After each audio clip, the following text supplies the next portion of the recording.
Hi, Joby. How are you? Shmuel, good morning. Uh, or good afternoon here, Good Rabbi. afternoon.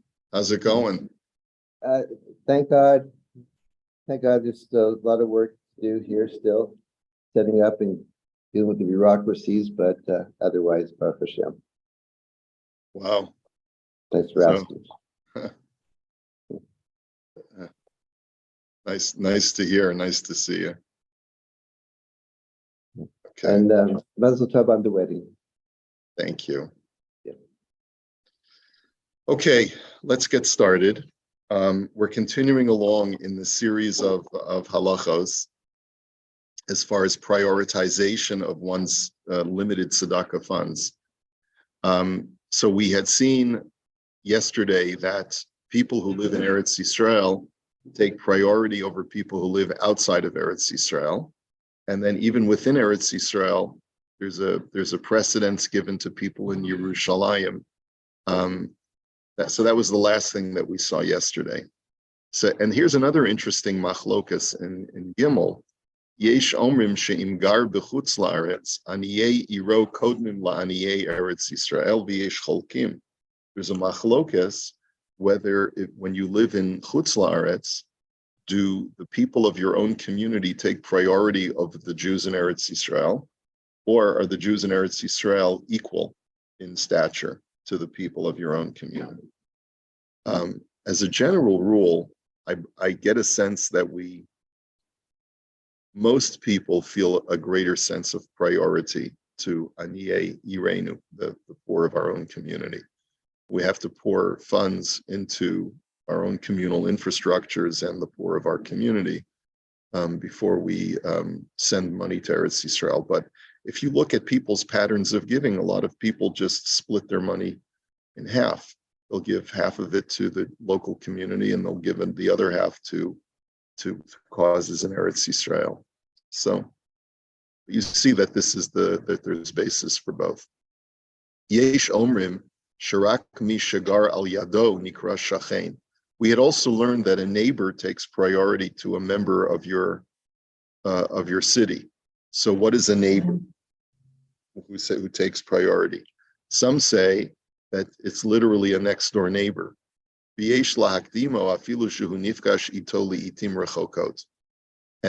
or lives on your block, right? And therefore, even if you only see him rarely, he takes priority as far as tzedakah.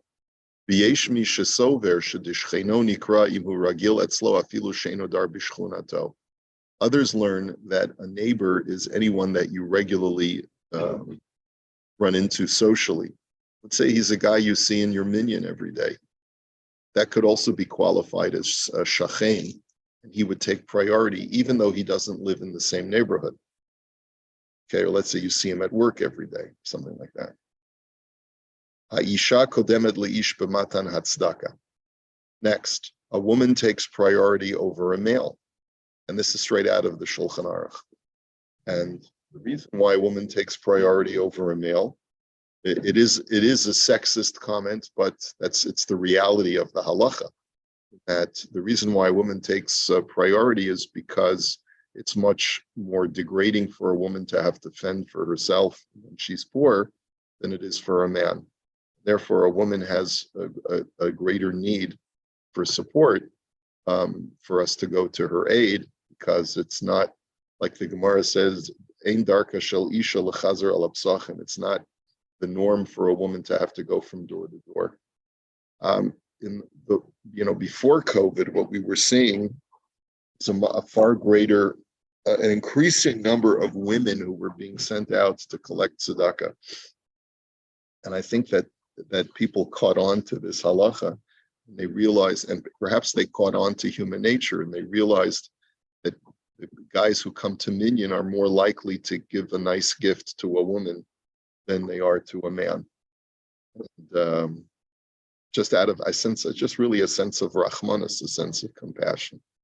V'chein hakohen kodem l'levi, v'halevi kodem liYisrael, v'haYisrael l'ger. There's also a hierarchy as far as Kohen, Levi, Yisrael, and a ger. So the Kohen takes highest priority. Thank you very much. Bameh dvarim amurim, bizman shehem shavim b'chochma. But that's only true if everyone's equal as far as Torah wisdom. Avalim haya Yisrael Talmud Chacham v'Kohen Am Haaretz. But if the Yisrael's a Talmud Chacham and the Kohen's an ignoramus, Yisrael Talmud Chacham Kodem. The Yisrael who's the Talmud Chacham takes priority. V'yesh mishaposek shenagu ha'olam shelo ledakdek lahakdim Kohen v'levi liYisrael. V'yesh lehem al mi lismoch, al ma lismoch. And some say that when it comes to the laws of tzedakah, you don't create this prioritization based on tribe, and you just give to whoever you feel is best. Okay, next. Bless you. Okay, bameh hadvarim amurim keshekulim shavim b'tzarchehem. But that, of course, is when all things are equal. You know, that we have this order of prioritization based on locality, based upon status within the community, is when everyone's needs are equal. Whereas the needs, let's say, everyone needs food or everyone needs clothing.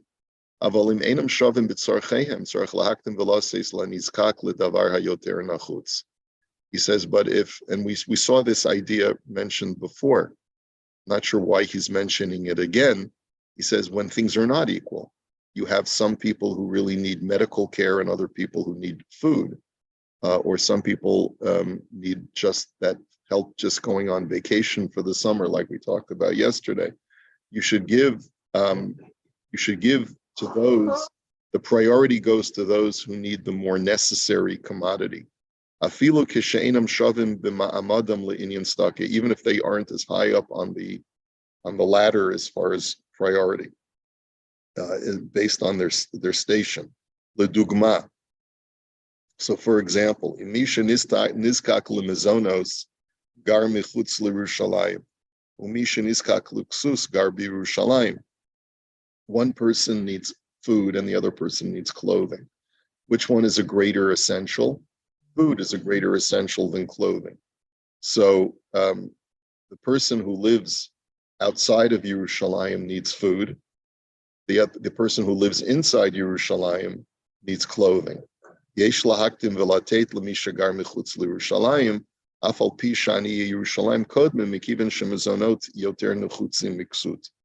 He says you should give to the person who's outside of Yerushalayim, despite the fact that from a hierarchical point of view, people who live in Yerushalayim would take priority. But the guy in Yerushalayim, these are all hypotheticals. Of course, it usually doesn't break down like this.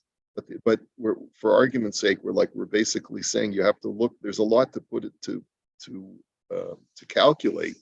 There's a lot to keep in mind when you're trying to calculate who takes priority. At least the reason, the benefit of learning these halachos is that it sort of gets you thinking when you start to think about to whom I should be supporting or sending the bulk of my tzedakah dollars. I mean, yeah, of course, we're all going to support the various institutions and the various needs, but it's good to think about these ideas, because if let's say one organization is a clothing gemach and another organization is a food kitchen would take priority as far as the weighing more of my tzedakah donations towards the food kitchen over the clothing gemach. The same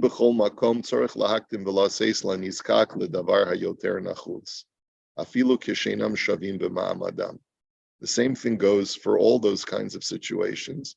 Wherever the essential need is greater, that takes priority.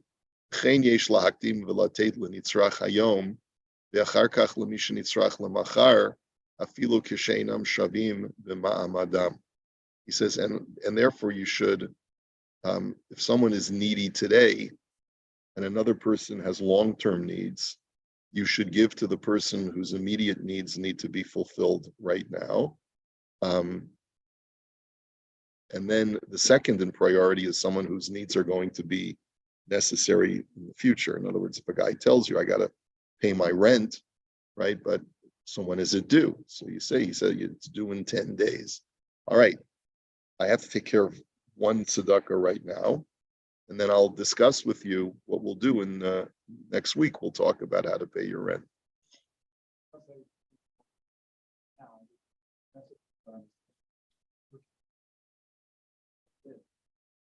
Necessity, urgency, and then when all of the and then when the necessity and urgency are equal, then you calculate based on station. When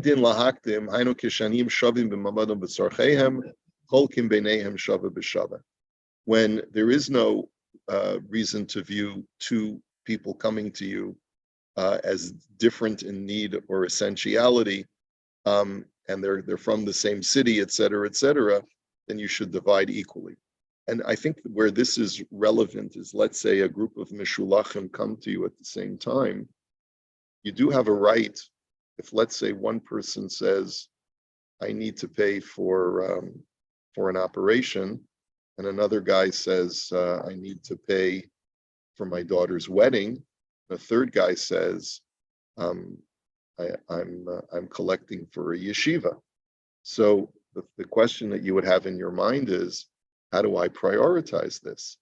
So remember, we said that giving money to an institution that's going to support people studying Torah quite often takes priority over giving to the poor. So based on that, you may not want to give all of them the same amount of money. And furthermore, the person who needs the operation might take priority as far as how much you give him. And it's perfectly legitimate, even though they're going to compare notes when they get back into the car with their driver. It's perfectly legitimate for you as a more sophisticated tzedakah giver to weigh all of these issues. If the three of them come and they're nondescript and they just say tzedakah, so then you should divide the tzedakah that you give to each of them evenly. Okay. Next. Bizmanenu. Ein din lahaktim ksus shel talmid chacham lemizonos shel am haaretz. He says, nowadays, we don't practice this idea that we would give clothing to a Talmud Chacham before giving food to a non-Talmud Chacham.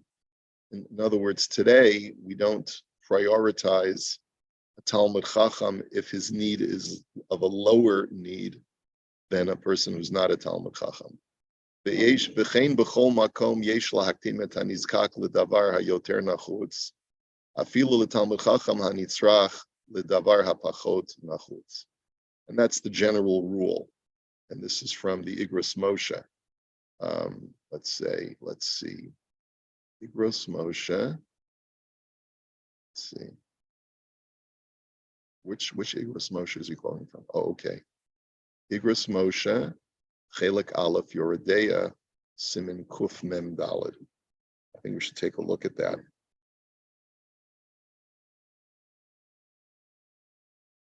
Let me see if I can bring it up. Let's see.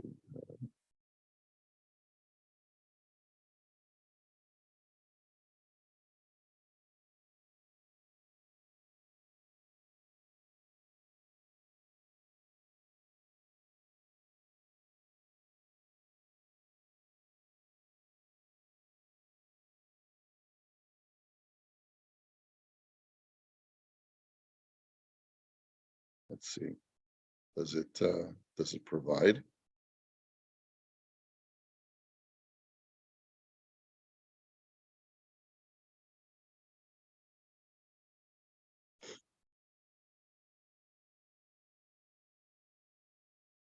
Don't know if it texts. Halacha.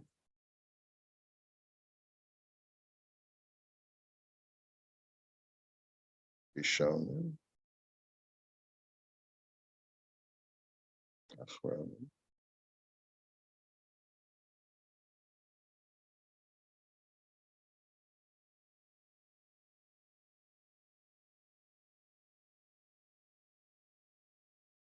Responsa.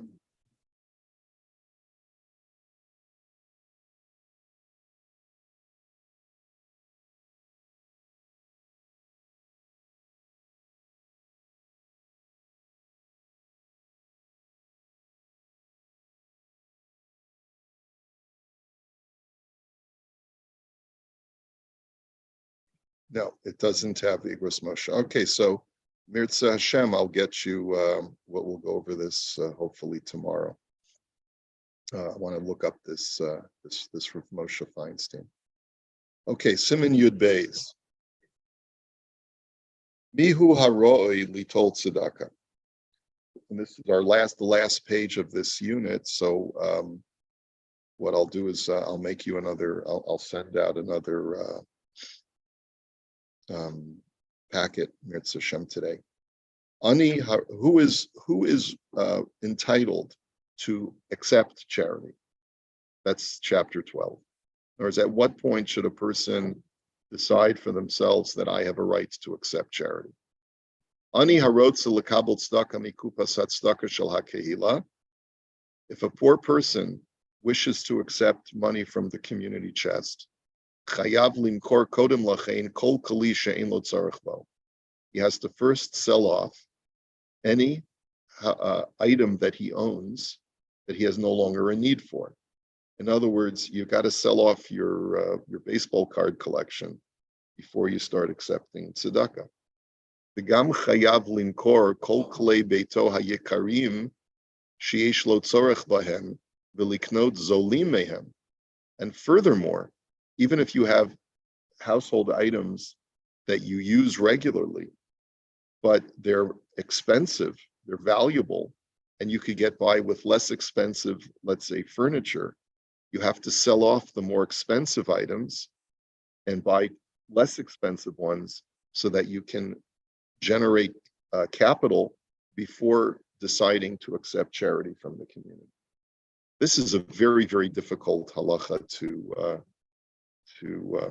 abide by, but I think this is directly from the Shulchan Aruch. He says, he quotes the Shita Mekubetzes, who states as follows: "Ba'omrim Rabbanei Tzarfat, v'chi amrinan tekodem sheba lidei giboy im haya mishtamesh bichlei zahav o bichlei chesef lo nechayev oto lemochon v'liknot pchutim mehem." He says, when the rabbis do not require a person to sell off his gold and silver utensils, let's say he's got a set of silverware, but it's real silver. When do we not require him to sell that off? Zehu kishein lo kol kli ukli ela mizahav bilvad o mikesef bilvad. That's all he has. Aval im haya kli shel zahav oto hakli ba'atzmo yesh lo shel kesef. But if a person has both golden utensils and silver utensils, and he could easily use both, vaday mechayvin oto limkar he'achad mehem kodem sheikach tzedakah. He certainly has to sell off the more expensive utensils, and he can get by with the less expensive utensils. So I have silverware that I inherited from my bubby, and I have flatware that I got for my wedding. So I would have to sell off the silverware, and I'll get by with the flatware from my bubby, even though we always use the silverware for special occasions, and stuff like that.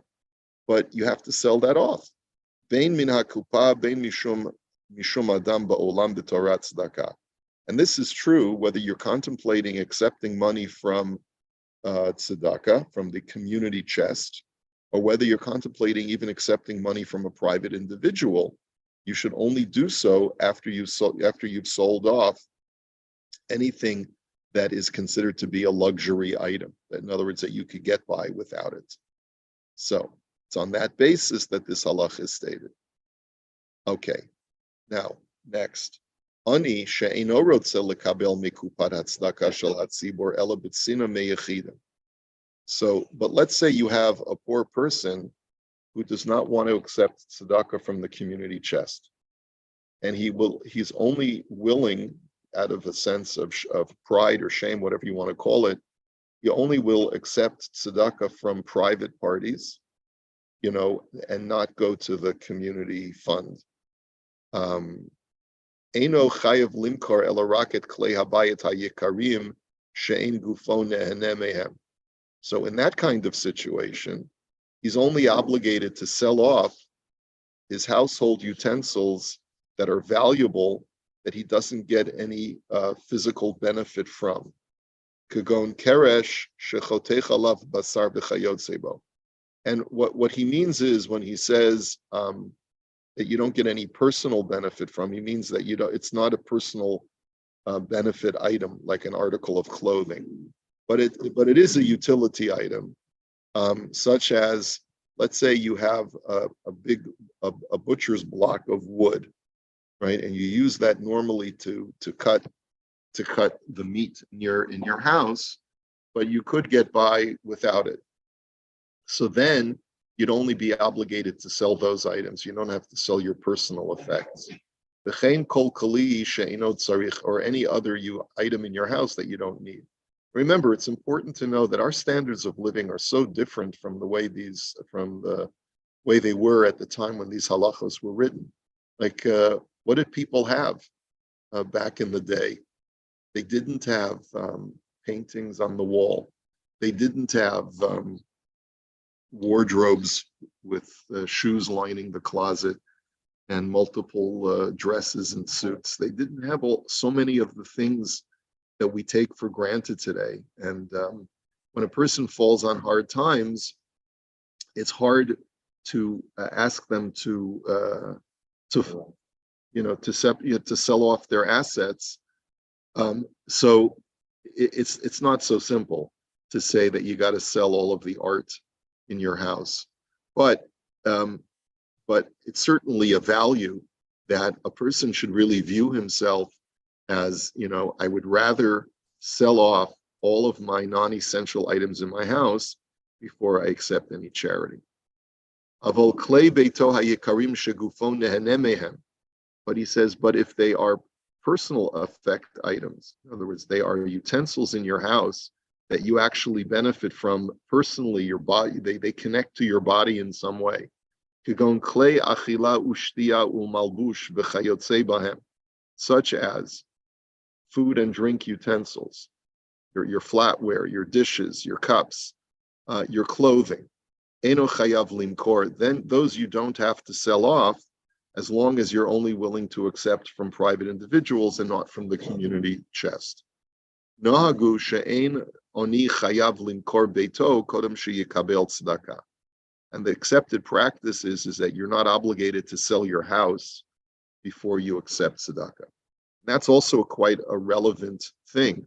In other words, what if we were to tell a person, all right, you want to accept tzedakah, but you live in a 4-bedroom house, you should downsize and move into a condo. So apparently, that is not a requirement. We don't require that of a person before we tell them to go and that they can go and accept tzedakah.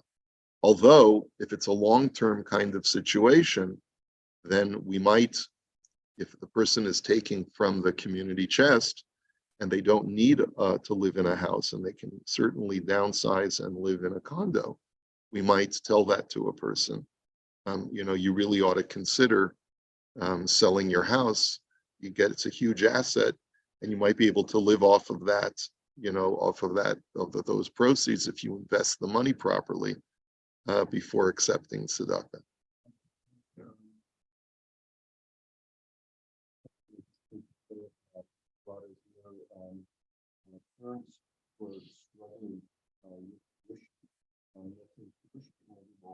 They drive around the area, see what kind of car they're driving, or different things like that. That's where I see for a lot of people where this can come into play with. Absolutely. Absolutely. If a person is seeking a tuition subsidy and they're driving a luxury car, that's a really serious problem. Yeah, even so, we would tell a person sell the car, drive a Toyota instead of a Lexus, and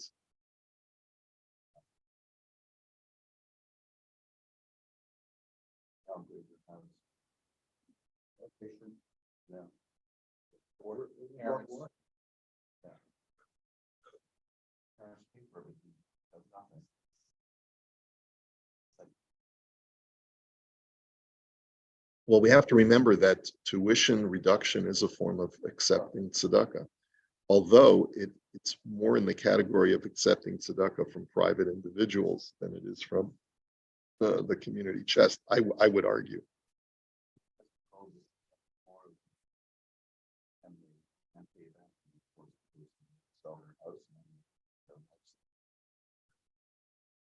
Absolutely, you can force them. That's here we're talking. That's totally different kettle of fish. There's a big difference between charity and collecting a debt. Now we talked about the laws of paying back your debts, and when we were learning Imrei Yaakov, a person can be coerced to sell off all of their assets, except for their bare essentials, in order to pay off a debt. Person doesn't have a right to say, I don't have the money. They can liquidate their assets. It could be either forced through the Beis Din, or if the Beis Din will sometimes authorize a person to go to court with a court order from the Beis Din. In other words, the Beis Din could basically say, Ploni, you owe money to Shimon, you owe money to Ruvain. And we give Ruvain, since you haven't paid him what you owe him, we give Ruvain the rights to go to secular courts and put a, what is it called? Put a lien on your estate, or to try. How do they do collections here in Canada?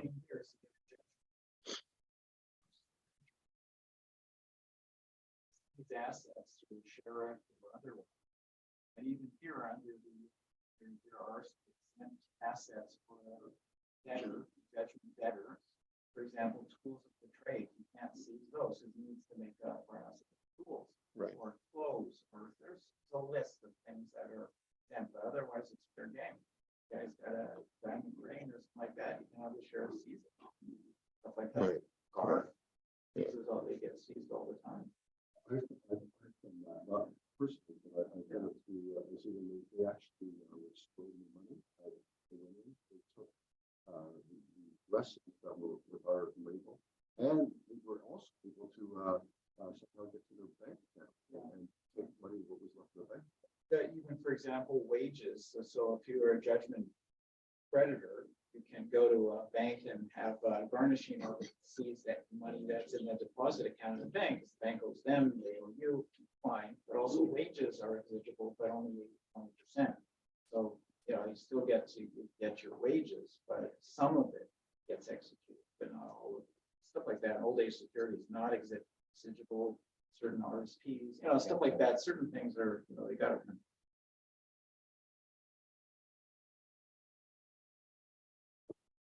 Okay. Mishi yesh lo sikum kesef kidei lichyot shana shlema, eino nikra ani. If a person has enough money to live for a full year, in other words, they have sufficient savings that they can live out for a full year, they do not qualify as an ani in order to collect tzedakah. V'zot afilu im ein lo rivachim mikesef zeh. And that's true even if you're not generating any income from that money. In other words, all it is just savings. It's not bringing you any. You're not bringing in any money. All of the money is going out. But if you can get by with just your savings, you have to drain your savings account before you're allowed to go ahead and accept tzedakah. And shir sikum hakesef kedei lichyot shana shalema nimdad lefi hatzrachim haminimaliyim kefi shenog ba'oto makom. And he says, and how much is considered to be basic living expenses for the year? It's based on the standard of the community in which you live. So, all right, we'll have to. I'll send you the next packet today by WhatsApp, and we'll continue this discussion, Mirz Hashem, tomorrow. Okay. Have a great day, everybody.